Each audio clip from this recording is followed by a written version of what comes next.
สังเกตได้อย่างไรนะคะว่าหอยที่เราซื้อมาเนี่ยตายแล้วนะคะสีสวยมากเลยค่ะหล่นหอยหล่นครับ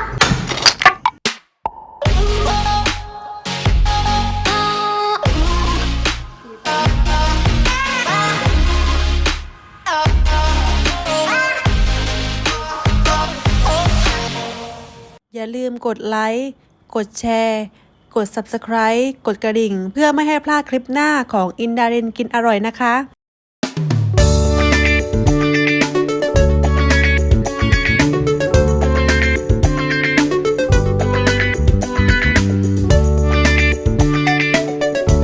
สวัสดีค่ะวันนี้ก็มาพบกับอินดารินกินอร่อยกันอีกแล้วนะคะไปเดินตลาดมาก็เจอหอยลาย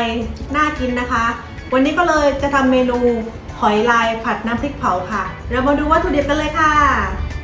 วัตถุดิบของเราก็มีดังนี้ค่ะ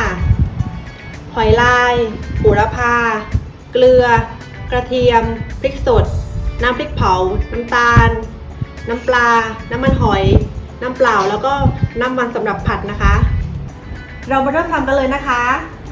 สำหรับขั้นตอนนี้นะคะเราจะมาล้างหอยกันค่ะ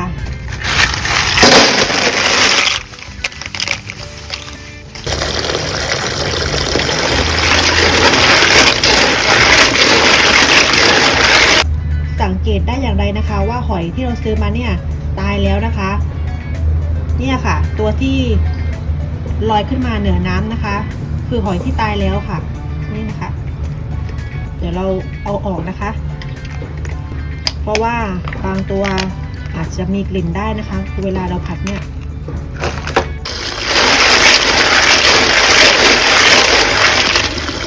ล้างจนน้ำใสเลยนะคะ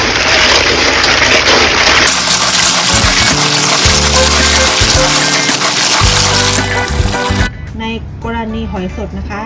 ให้ล้างจนน้ำใสและแช่น้ำทิ้งไว้ครึ่งชั่วโมงนะคะเพื่อให้หอยเนี่ยคายดินออกมาจากตัวนะคะถ้าเป็นหอยที่แช่แข็งหรือว่าผ่านการฟรีซมาแล้วนะคะให้ล้างให้น้ำก็พอค่ะตำพริกกับกระเทียมนะคะตำให้พอแหลกนะคะ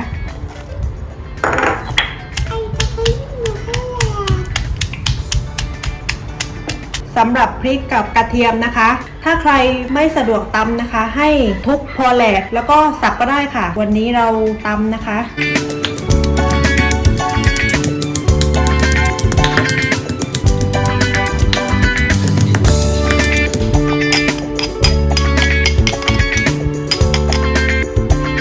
ตักใส่ถ้วยพักไว้ขั้นตอนต่อไปนะคะเด็ดใบโหระพาค่ะ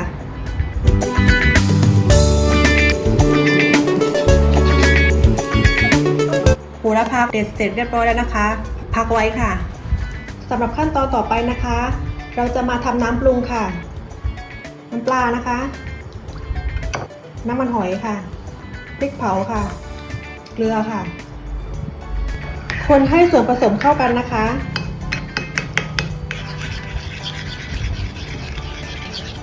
สำหรับการทำน้ำปรุงแบบนี้นะคะเหมาะสำหรับอาหารที่มีซอกเยอะนะคะอย่างเช่นพวกหอย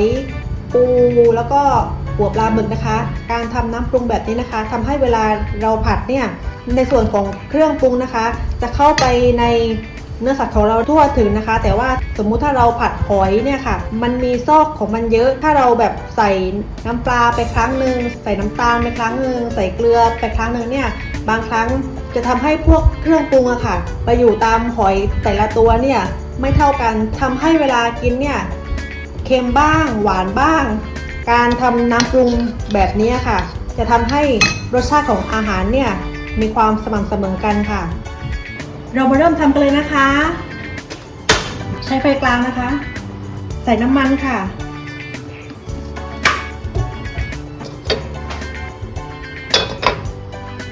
ขั้นตอนต่อไปนะคะใส่พริกกับกระเทียมที่เราตำพอแหลกนะคะใส่ไปเลยค่ะ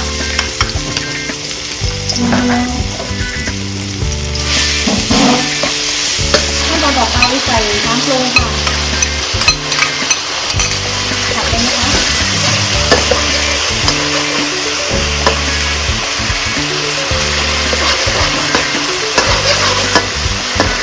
ติมน้ำนะคะ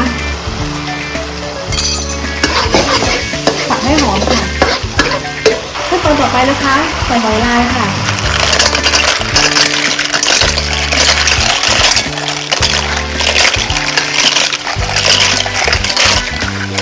สำหรับหอยลายนะคะล้างเสร็จให้เสด็จน้ำให้แห้งนะคะเพราะว่าถ้าเราผัดเนี่ยน้ำกับหอยลายเนี่ยจะออกมาเยอะนะคะทำให้น้ำปรุงของเราเนี่ยจืดได้ค่ะ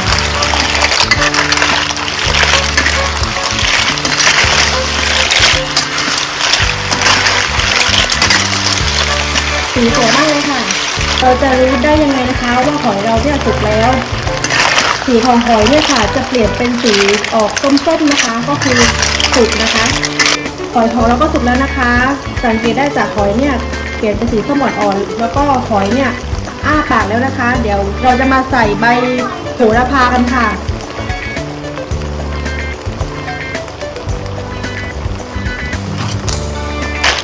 รอสักแป๊บนะคะแป๊บเดียวพอค่ะปิดแก๊สนะคะเดี๋ยวเรามาชิมกันค่ะเคล็ดลับนะคะสำหรับการทำอาหารทะเลนะคะ ถ้าเราใส่น้ำปลาลงไปแล้วเนี่ยนะคะ ถ้าความเค็มยังไม่ถึงนะคะ แนะนำว่าให้ใส่เกลือนะคะ เพราะว่าน้ำปลาเนี่ยเราก็มีขีดจำกัดของมันถ้าเราใส่ลงไปเยอะเนี่ยจะทำให้อาหารของเราเนี่ยมีกลิ่นคาวแล้วก็ออกกลิ่นน้ำปลาเยอะจนเกินไปนะคะตักใส่จานเลยค่ะ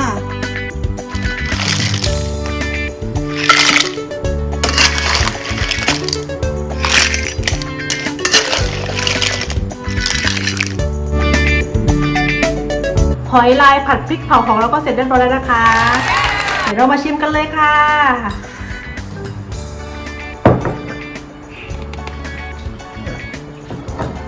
ชิมกันเลยนะคะนี่ค่ะ ว้าวน่ากินจังเลย เรามาชิมกันเลยนะคะ นี่คือ ชิมเลยค่ะ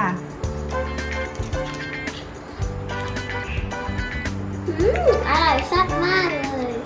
อืม อร่อยแซ่บมากเลย อร่อยมากเลยค่ะ อร่อยแซ่บไม่แพ้ใครเลยนะเนี่ยแม่ แม่ทำเก่งมาก อร่อยมากเลยกินหมดแล้วอินดาทำเก่งมากค่ะ หอยของเราเนี่ยสดแล้วก็หอมกลิ่นน้ำพริกเผานะคะ เด็กๆชอบมากเลยค่ะเมนูนี้ แม่ทำลูกๆชมเลย โดยเฉพาะคนนี้ค่ะชอบกินมากเลยค่ะ คนนี้ชอบกินหอยนะคะ หอยแครงหอยลาย กินได้หมดเลยอันนี้มี2 อัน ส่วนคนนี้นะคะ กินยากหน่อยแต่ก็ชอบค่ะ อร่อยมากเลยนะคะ กินหอยแล้วมีแฮงนะคะ กินหอยแล้วมีแฮงค่ะ แรงด้วยแข็งแรงเลย หอยลายผัดน้ำพริกเผานะคะทานกับข้าวเหนียวร้อนๆเนี่ยอร่อยเหมือนกันค่ะนี่ค่ะ